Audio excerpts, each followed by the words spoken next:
Matthew 7:13. The narrow gate. You can enter God's kingdom only through the narrow gate.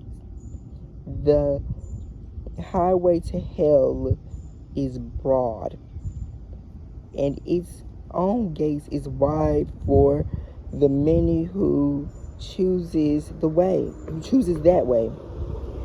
But the gates of life is very narrow, and the road is difficult, and only a few ever find it. Okay, now we're about to read Matthew chapter 7, verse 15. The tree and its fruits. Beware of false prophets who come disguised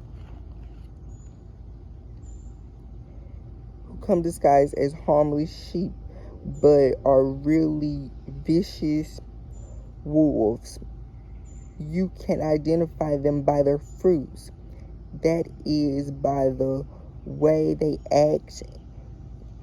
Can you pick grapes from thorn bushes, or figs from thistles?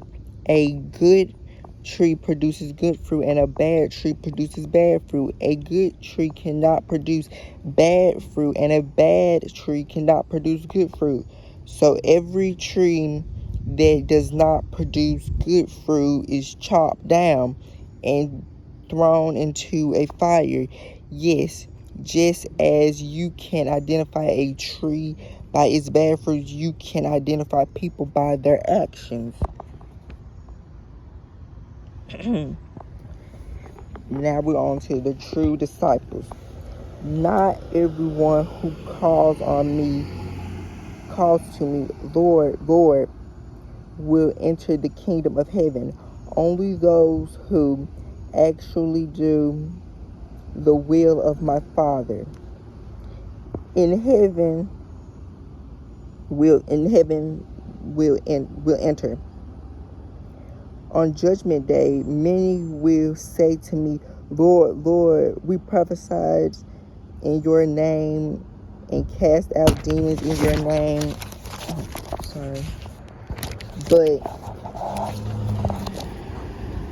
I reply, I never knew you.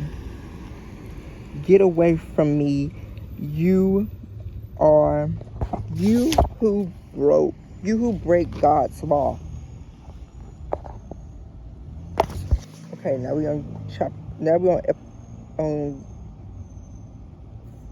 24, on barn 24.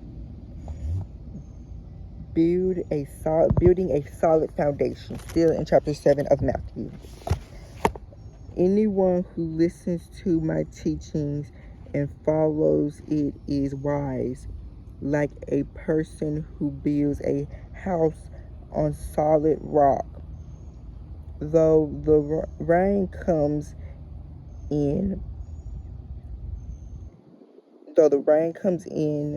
and tarnishes, and the flood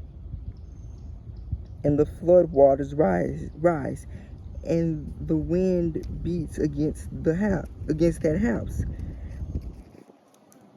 it won't collapse because it's built on bedrock. But anyone who hears my teaching and does not obey it is a fool, like a person who builds a house on sand. When the rain and floods come and the winds beat against that house, it will collapse with a mighty crash. When Jesus had finished saying these things, the crowds were amazed at his teachings, for he taught with real authority. He quite unlike their teachers of religious law.